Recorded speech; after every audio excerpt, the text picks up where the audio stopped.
ప్రభువైన యేసుక్రీస్తు నామంలో మీ అందరికీ వందనములు. దేవుడు పరిశుద్ధాత్మ దేవుడు ఈరోజు మనకు ఆయన రెండో రాకడ గురించి ఈరోజు జ్ఞాపకం చేస్తూ ఉన్నాడు. దాని గురించి దేవుడు పరిశుద్ధాత్ముడు మనతో మాట్లాడుతూ ఉన్నాడు.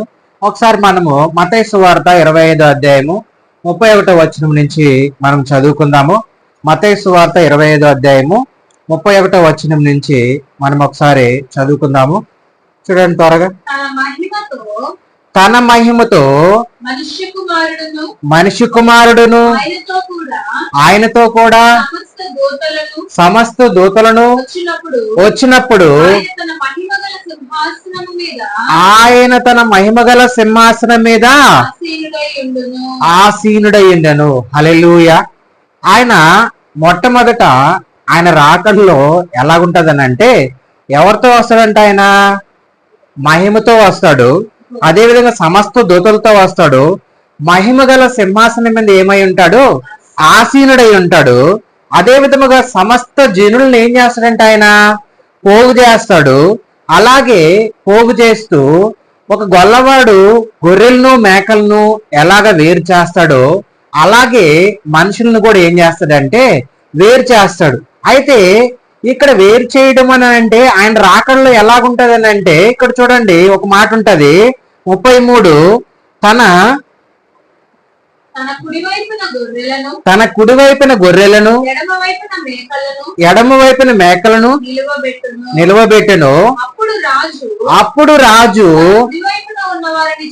తన కుడివైపున ఉన్న వారిని చూచి నా తండ్రి చేత ఆశీర్వదింపబడిన వారులారా రాండి, లోకము పుట్టినది మొదలుకొని మీ కొరకు సిద్ధపరచబడిన రాజ్యమును స్వతంత్రించుకునడి. హల్లెలూయా. ఇక్కడ చూడండి, కుడివైపునేమో ఎవరిని?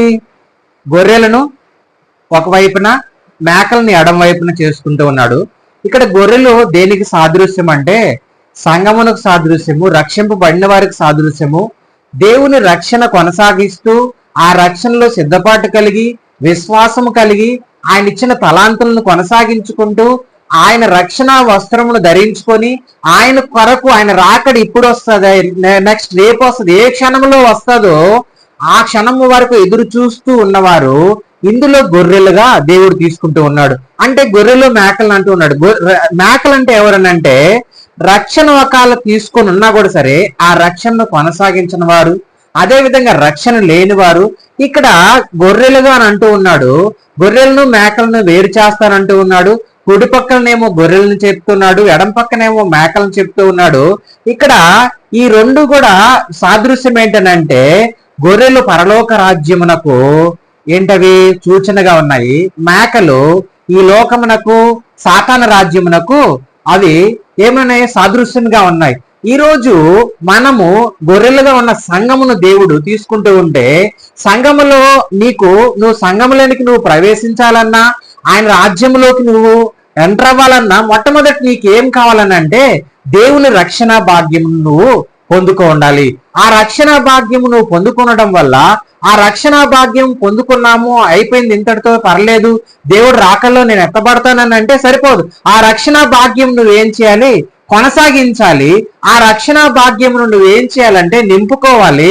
నువ్వు దేవుని ఆత్మను నింపుకొని ఆయన కార్యములను అంటే ఆయన నీతిని ఆయన రాజ్యమును కట్టుకుంటూ అనేక ఆత్మలను రక్షిస్తూ దేవుని మార్గంలో నువ్వు ముందుకు వెళ్తూ ఉన్నప్పుడు ఒకవేళ ఆయన రాకడ వస్తే మొట్టమొదటి దేవుడు నిన్ను ఆయన కుడి పక్కన కూర్చోబెట్టుకుంటాడు. ఆయన కుడి పక్కన ఏర్పరచబడిన గొర్రెల్లో నువ్వు ఉంటావు. అయితే దేవుడు చెప్పిన మాట ప్రకారం కాకుండా నీ సొంత జ్ఞానము, నీ సొంత ఆలోచనలు, నీ సొంత తెలివితేటలతో నువ్వు వెళ్ళావని అంటే ఒకవేళ రక్షణ నీకు ఉన్నా కూడా సరే దేవుడు ఏం చేస్తాడంటే ఎడం పక్కన మేకల వలె నిన్ను ఏర్పరుస్తాడు. అయితే నువ్వు జ్ఞాపకం చేసుకోవాల్సింది ఏంటి అని అంటే ఈ లోకంలో నువ్వు కొనసాగించుకుంటూ నువ్వు ముందుకు వెళ్తూ ఉన్నప్పుడు ఇక్కడ ఒక మాట అన్నాడు. ఏమన్నాడంటే అప్పుడు రాజు తన కుడివైపునున్న వారిని చూచి నా తండ్రి చేత ఆశీర్వదింపబడిన వారులారా రాండి, లోకం పుట్టిన మొదలుకొని మీరు సిద్ధపరచబడినారు. ఎవరంటే వీళ్ళు లోకము పుట్టిన మొదలుకొని వీళ్ళు ఏమై ఉన్నారు?